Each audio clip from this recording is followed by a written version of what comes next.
we're in the middle of turn 2, and it's back to the Russians. They're going to activate task group 2 here. Their sync matrix says that, similar to task group 3, they need to reach this grid square by turn 2. So that's going to be quite simple. Now what I'm going to do is I'm going to move and fire with this stack here, and they're going to advance to here, which is within their 2,000 meter movement range for a tracked vehicle in open. And then they're going to open fire, not with their stabber, but just with their standard attack strength against an infantry foot unit. But that gives the infantry here with its overwatch the opportunity to fire at any point on the during the movement of the Russian piece, before the Russians get the chance to fire themselves. So let's move that. We're going to do it sort of 2,000 meters. So it's first 2,000 is going to take it there, and then quite comfortably is going to make it to around there. Probably no further than that though, because I can't really get into the woods. I don't think I've got enough movement points to get into the woods.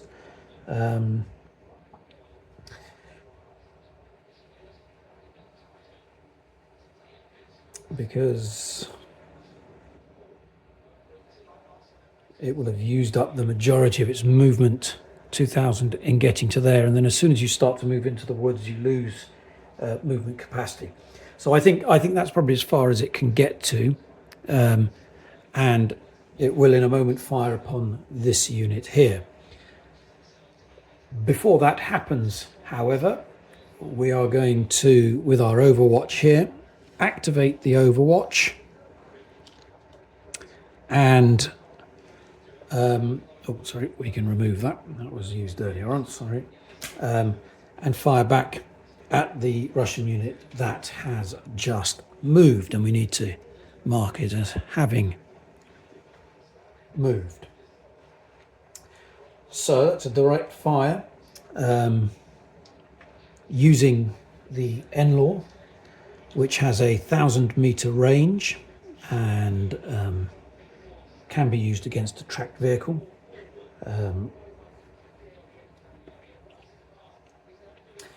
So it has line of sight.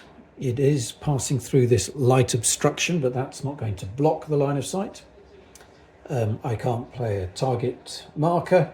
So first of all, we're going to roll 2 dice, and then we're going to apply the DRMs. So the 2 dice, oh wow, that's a good roll. 6 and a 5, so that's 11. So I think that's going to cause a fair bit of damage. So there's no target marker. The troop quality is 6, so that's going to give a +2, so that's up to 13. It has an overwatch, which it has activated, so it's now 15. The line of sight does pass through a light wood, so that's -2, so back down to 13. Target is not foot, doesn't have dirt digging, and the firing FE is taking a move fire. Well, not in this instance, it's with the reactive fire. So 13, using an N-Law, 11 plus gives us 2 hits. So that's really quite punishing for this Russian unit. So first of all, we're going to reduce the 3 cohesion strength and replace it with that. And of course, remember, we now need to roll 2 potential collateral damages against the mounted infantry. The Collateral is on a 4+, so we roll. There were 2 hits, so we rolled 2 dice. 2 6s, goodness me.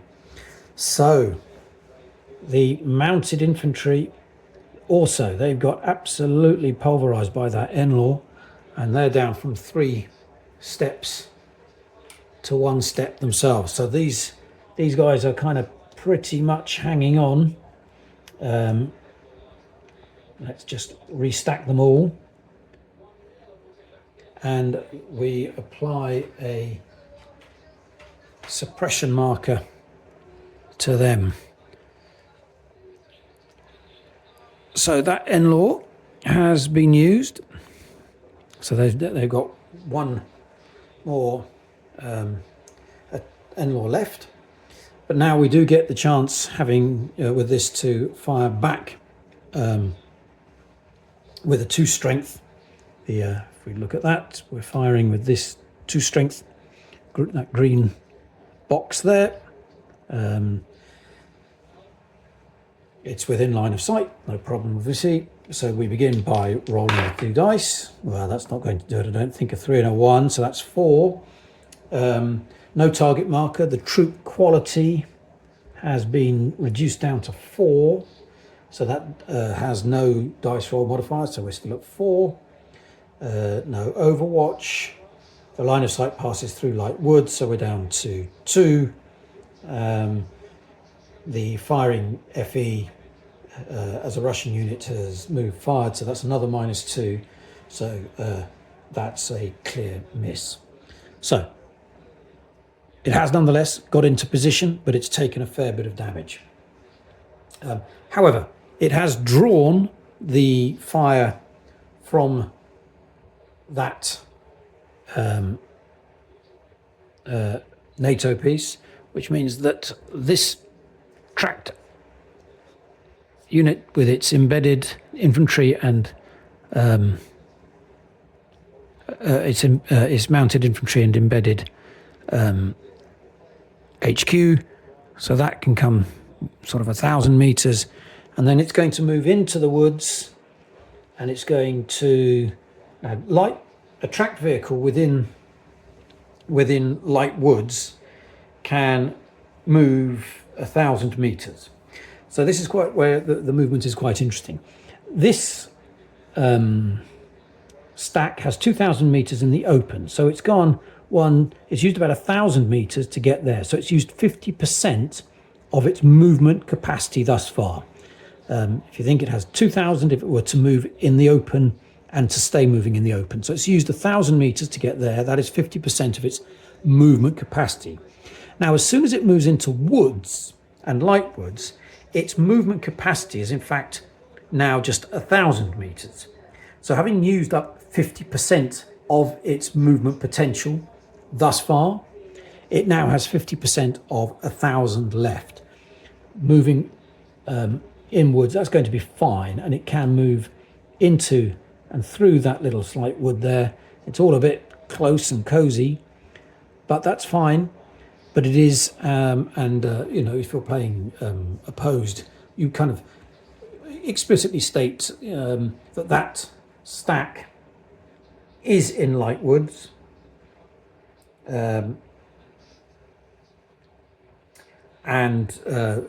Your opponent understands that, and there's no confusion about that. So task group 2 has activated. Let's put a moved marker against this stack, and that's the end of that activation. So now we come back to NATO, and NATO task group 1, although it hasn't as a task group been activated in effect, because both units used their overwatch and did react reactive fire, they have in effect acted, and task group 1 has in effect had its turn. So if in a situation like this, one of the stacks or units had used its overwatch and activated, but the other hadn't, then the other unit within the task group could take an action of its own. But in effect, that has that is done. The other task groups are essentially provided orders simply to disrupt enemy units as they move towards Cindy and the bridge. It's I think, I mean, whilst this unit is disrupted,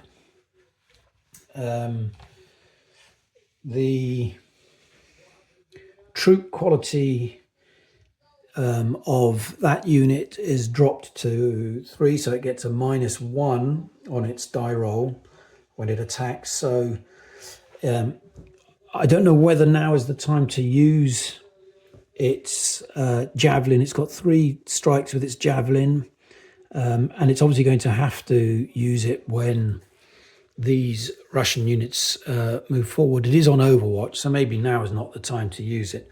So I think what we're going to do is we're going to simply give Task Group 2 a hold order. That activates effectively. It can do a little bit of repositioning. I mean, you can, with hold, you can reposition sort of, or move in place, as it were. That you can do a slight readjustment up to 250 meters. But what you don't get is a moved marker and the benefits that might accrue. But let's just, no, I'm quite happy there. That's still within the fringes of the light wood, so it gains the benefit from the light wood. I don't think I want to be moving that from there. This is in the open, but it's got an Overwatch marker on it. If I move it, it loses the Overwatch. So although it is exposed, I don't know that I want to be losing the Overwatch and the flexibility that provides. So yeah, I think the hold order is fine. Brings us back to the Soviets. There are 2 task groups that I beg your pardon, I keep calling them the Soviets, the Russians. There are 2 task forces still to be activated. Obviously, this big group up here, and then the recce unit. The recce unit has really quite simple orders for the rest of the game, which is to screen Cindy Bridge. So basically, that is to provide line of sight support. So I think what I want to do is make sure that it is close to the rest of its comrades, keeping close so that as they move up through Cindy, this is in a position to provide the line of sight support that they're going to need. So I think what I'm going to do is, instead of coming south, it's a tracked vehicle, so it has 2,000 meters, again, in the open. So let's begin to move it. So we're going to go 1,000 up to here, and then I'm going to, we're now beginning to move into light woods. So tracked vehicles, they now have 1,000 within tracked woods. So again, it's got about 500 meters of movement left. I think what I'm going to do is I'm going to bring it through the woods there, and we're just going to position it there so that it's now providing kind of line of sight for quite a large number of its units. So we can mark that. We can also mark it as having moved, and we come back to the NATO side.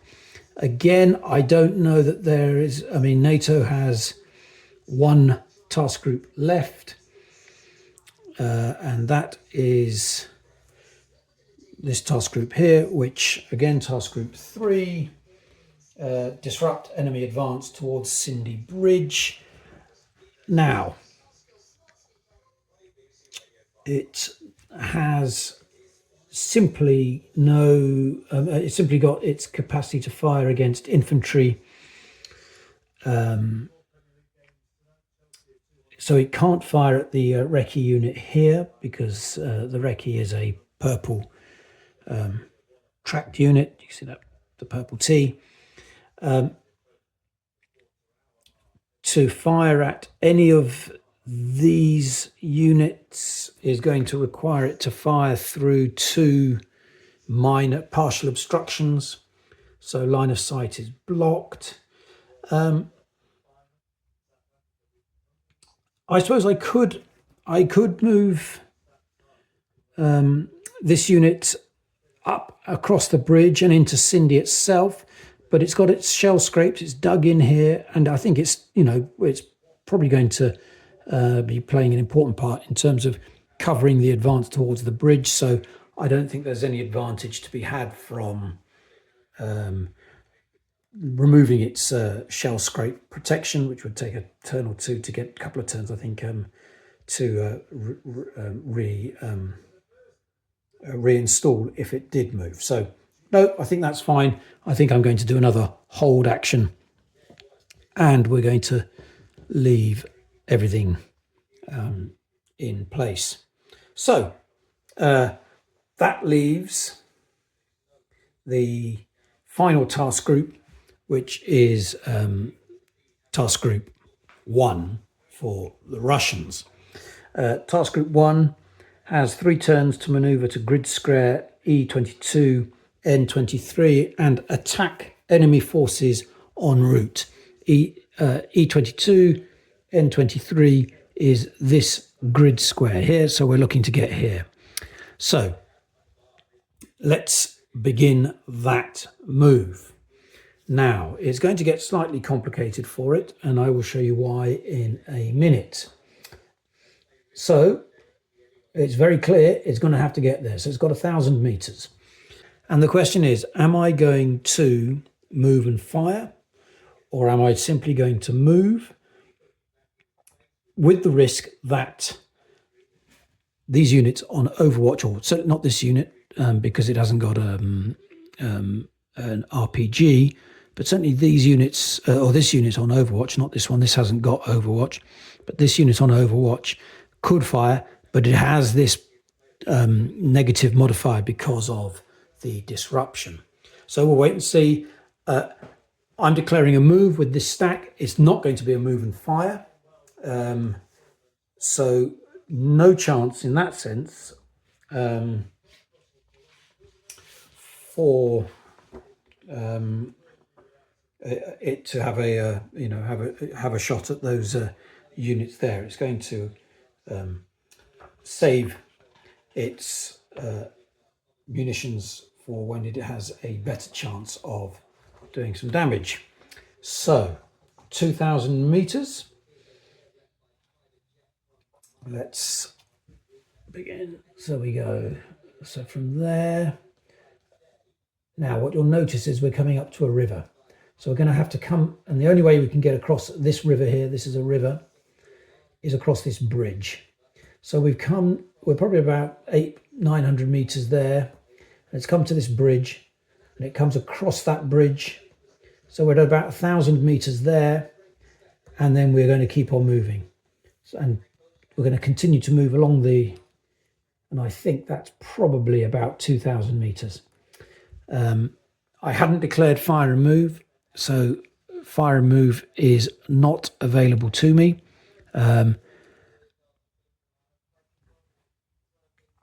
But the question is now whether the Overwatch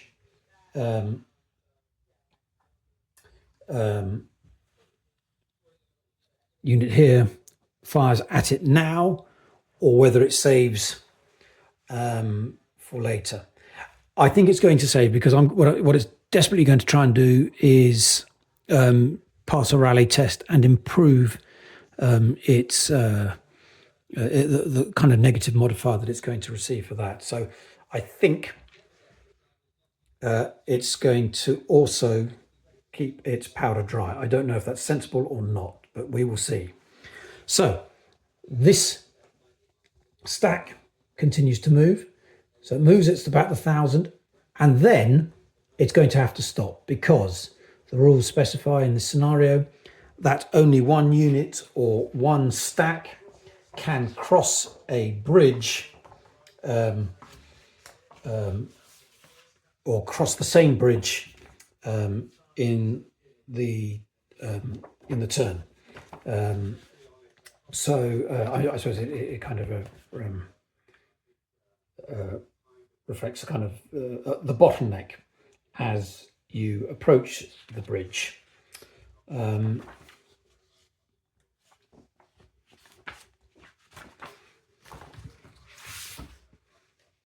So they've got slightly separated.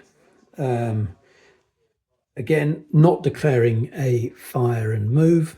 What I am going to say is we are just inside, position them just inside that small built-up urban to provide a little bit of protection should we get attacked. Task Group 1, both of those, and to be accurate, have moved, and that is the final task group. Oh, not quite. I could, if I chose, and I think I decided that I wasn't going to use my 152mm artillery for the Russians. Actually, that has not yet been activated. I think, in fact, I am going to. So the artillery, 152mm artillery, has 3 strikes left, and it's going to attack, and I'll just mark it. We're going to attack that unit there with its N-law, just to see if we can completely soften up the approach for Task Group 1 in the next turn. I'd not spotted that. Perhaps I should have done that earlier on. Anyway, so we declare the target. It must be within line of sight of a friendly ice star. Actually, I just need to check. Was that within, and there may be a reason, E22, N23. Yes, that is the grid square that the artillery is identified for on the sync matrix. So I declare that target. It's within line of sight of a friendly ice star unit. There we are. I could play an EW chit, an electronic warfare chit, if I had one. So first of all, we're going to roll 2 dice. 7. Okay, let's have a look at this, because with the dice roll modifiers, that could be interesting. So, no target marker. We have a UAS with line of sight. So we're up to 9. Do we have a friendly recce with line of sight? We do. We have this recce unit, which moved, if you remember, up here, and it has line of sight here because the sight moves just through the light obstruction of this light wood here. So that comes and is not blocked. So we have +2 for the UAS, +1 up to +3 because of the recce. The target is a foot FE in light urban, so that's a -1. So we're back down to a +2. Does the target have moved marker? No, it doesn't. Does the target have a digging or shell scrape marker? No, it doesn't. And is it tracked? No, it doesn't. So we're at a +2. So we're at 7 +2 is 9. So 9 on the 152mm gives us a result of 2. That was well worth doing. So we reduce the number of fire missions left from 3 to 2, which I'm doing off map. And then we're going to do 2 points of damage to this infantry unit. So it starts with 4, and so we're going to reduce that down to 2. So in addition, oops, me fiddling about. In addition, it's going to take a suppression, and it will look to remove that. So it has been softened up. It's been significantly weakened. Both of these are now significantly weakened. This is down to just one strength point, as it were. This has 2, and I think the defence of the bridge is starting to look a little bit shaky, but we shall see.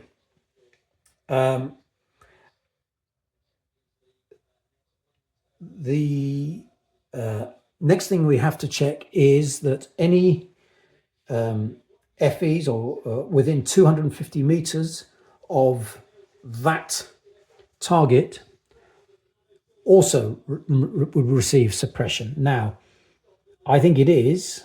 That shows it's just about within 250 meters, maybe not quite. But as it's already disrupted, we can't add another suppression to that. So there would be no effect on that. The final thing to do, though, is that in the fire plan area, it was the artillery's fire plan area was to attack here, and that's fine. That does generate 1 ETX marker. So I'm going to draw for NATO one of these ETX markers.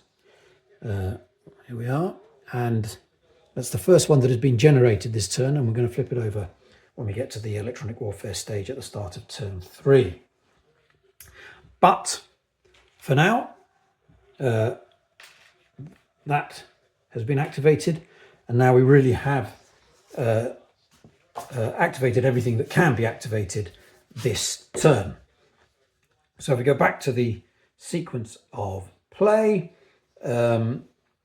we now do a quick cleanup, which is to remove any moved markers. You can see it begins to get a little bit cluttered on the map, but it's all fine. The stacks don't get any bigger than this, so it's not a problem. I'm just going to do a little bit of tidying up. Let's remove all of those. We would do some rally tests on units that had taken part in an assault, if that applied, but it doesn't. We flip up the task group. So those important to remember that this task group reflects, this marker is these two, and task group 2 are these two. Everything is set up.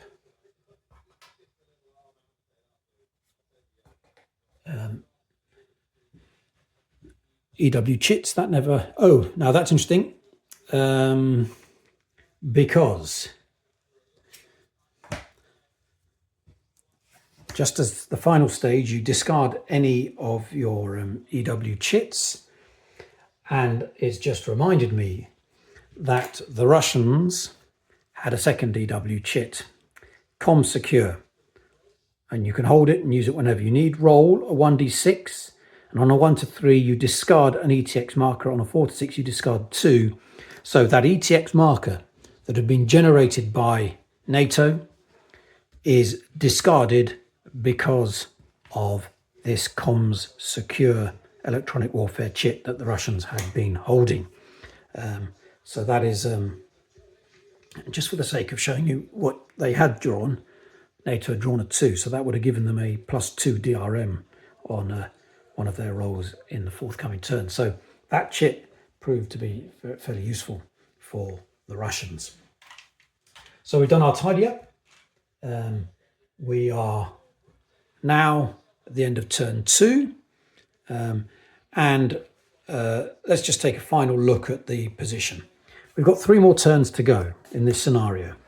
The Russians now have, this is where the big push is going to come, and we're going to see some assaults in turn 3. The bridge is within sight. They're pushing from two directions. They have some good line of sight from this recce unit here. And they have certainly softened up this defensive position for the NATO forces here. Those are now significantly weakened.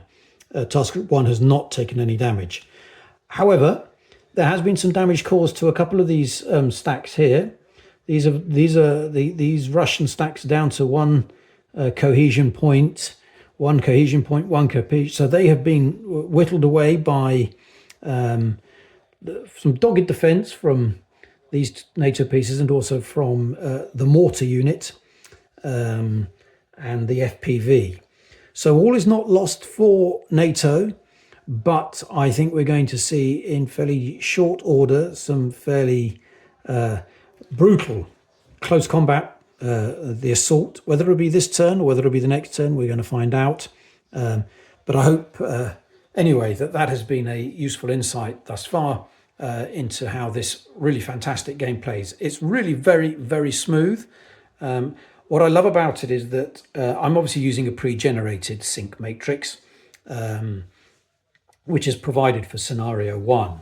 I have played the game on a couple of occasions online, and actually one face-to-face where I had to generate my own sync matrix, and it's hard and it takes a bit of time, and there's about, I suppose, half an hour before the game begins where you devise your sync matrix for all your units. And what's interesting about the game is that once you've established your sync matrix, your turn then actually becomes really quite straightforward, because you simply implement the orders that you have already assigned to your unit. So it then becomes a case of not worrying, what am I going to do now, but simply moving them into positions. But I mean, there's a bit of thinking about how you do that, and where you seek cover, and where you choose, if you're going to do a move and an attack, where you're going to do that from. But a lot of the load, in a way, has been removed because of the planning during your devising of your sync matrix.